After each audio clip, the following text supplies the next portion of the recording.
Bienvenido, Fernando. Muchas gracias por venir. ¿Qué tal estás? Hola, buenos días, Lidia. Pues encantado de colaborar y de poder estar contigo en este programa de sintaxis espacial, que lo considero una novedad en el urbanismo español muy importante. Bueno, por aclarar, la sintaxis espacial es la teoría, que no es mía, ¿eh? Yo la tengo estudiada y la aplico y me gusta mucho, pero el podcast pues es como más dirigido a los urbanistas y para saber, como tiene como diferentes ámbitos y mucha gente está aquí, pues hoy hemos traído a Fernando. Fernando, solemos hablar mucho de la vivienda y de la ciudad, pero pocas veces nos detenemos como en la raíz jurídica que sostiene la ciudad, que es el derecho a la propiedad. ¿Cómo lo definirías en términos sencillos para quienes nos escuchan y por qué es tan importante entenderlo? Lo definiría muy simple. Yo creo que el derecho de propiedad es un derecho fundamental, lo reconoce la propia Constitución española, ¿no? Su artículo 33, y entiendo que para poder eh, crear ciudad tenemos que tener en cuenta el punto transversal que irradia el derecho de propiedad y su contenido. Es decir, el derecho de propiedad no solamente es una palabra, es una entelequia, no, es un derecho que irradia un contenido y que afecta prácticamente a todos los quehaceres de nuestra vida cotidiana del día a día, ¿no? Evidentemente, en materia de urbanismo, en materia de vivienda, no cabe la más mínima duda que todavía tiene mayor importancia. Eh, Me quedé bastante impactado cuando oía el nuevo Papa, León XIV, que había traído a colación el nombre de León XIV en sucesión de León XIII, porque León XIII fue el autor de la encíclica La Rerum Novarum, donde por primera vez se reconoció el derecho de propiedad como de origen natural, no un derecho de propiedad objetivo reconocido por el Estado, sino como derecho natural. Esa es una discusión filosófica que no es el momento para entrar en ella, ¿no?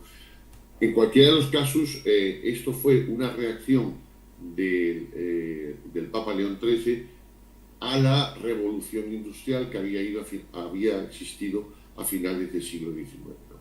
Y ahí reconocía el derecho de propiedad no solamente para los capitalistas, como se llaman en aquella época, ¿no? Incluso ahora, sino también para el proletariado, ¿no? Aquella, el nacimiento del comunismo y demás, ¿no?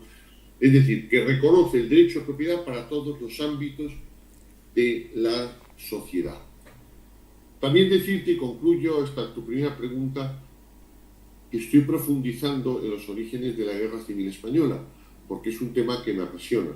Y los orígenes creo que arrancan, hay un libro de Malefakis, Edward Malefakis, que fue un escritor que se llama La Revolución Agraria en España a principios del siglo XX, y donde arrancan esa concentración de propiedad privada que había tan grande en una clase social determinada, y luego lo que intentó la República fue una distribución a cualquier precio, ¿no? Me quedo ahí porque he empezado el libro, pero creo, para intentar entender la locura, ¿no?, de una guerra civil, que también tuvo que ver o tuvo su origen en el derecho a propiedad. Por eso concluyo a tu pregunta con la palabra propiedad, ¿no? Es un derecho fundamental que irradia y que creo que cuanto más respetemos, mejor conviviremos todos. En su trayectoria has trabajado a fondo la naturaleza del derecho de la propiedad y la pregunta ¿es un derecho natural que nos acompaña como has comentado ahora o es un derecho objetivo que depende de las leyes a día de hoy? ¿Cómo lo ves? A día de hoy, al margen filosófico, yo entiendo que es un derecho natural, porque el derecho de propiedad a mí me hace gracia, no es un derecho natural en la medida que arranca en Roma, pero luego está estudiando ahora y lo veo también en Grecia, en Alejandro Magno, es decir, es un derecho de justnaturalismo, ¿no? Eh, Eso no quita que el derecho de propiedad luego se ha ido conformando. El Código de Napoleón también reconoció la propiedad privada, ¿no? El derecho a la propiedad privada y a la herencia, ¿no?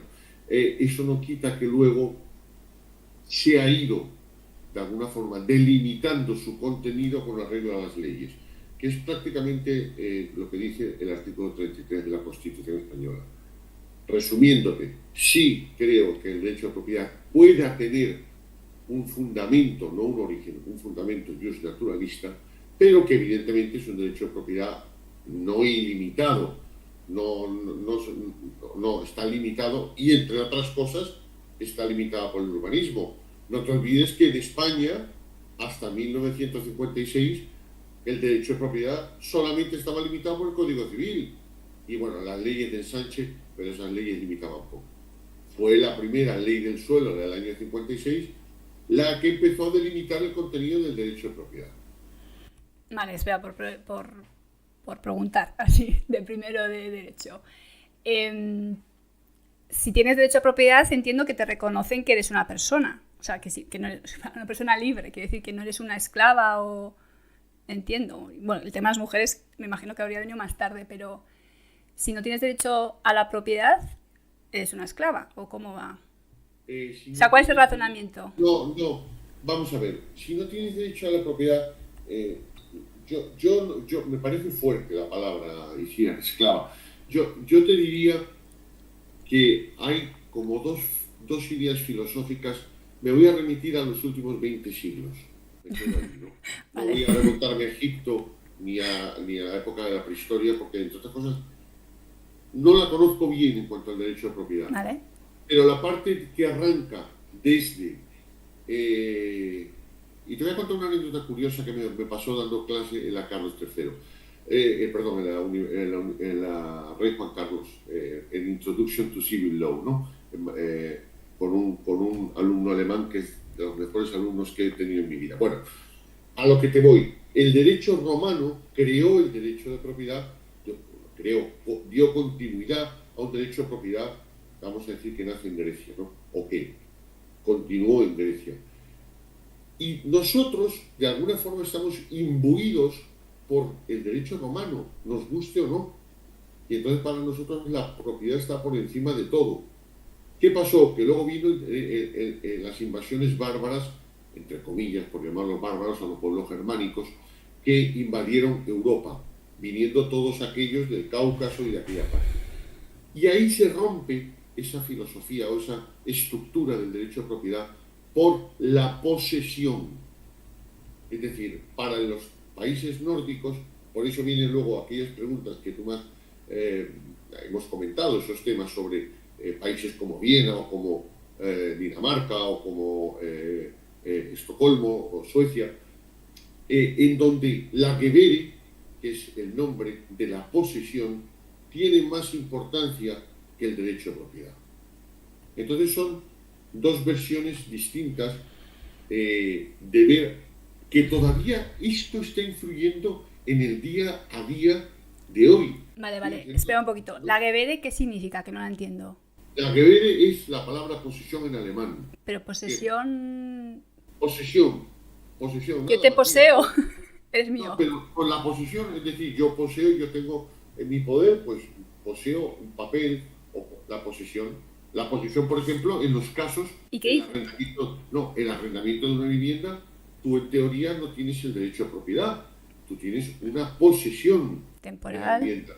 Claro, pero fíjate qué anécdota tan curiosa que entendí bastante bien 20, 30, 40 años después, esto que estudié, ¿no?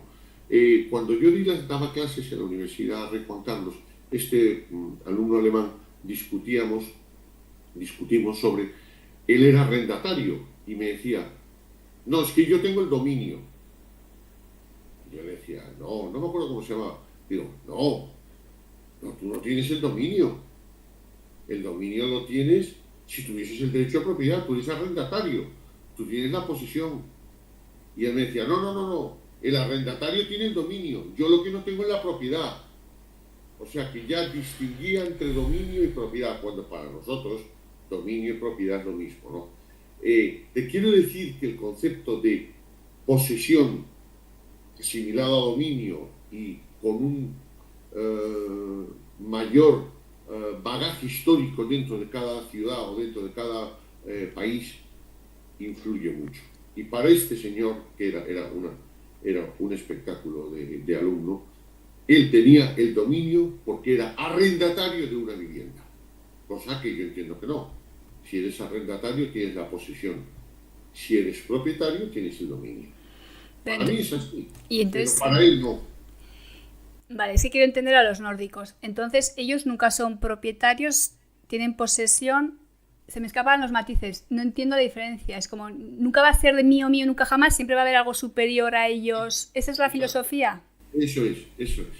Una naturaleza superior, un dios. Sí, esa es la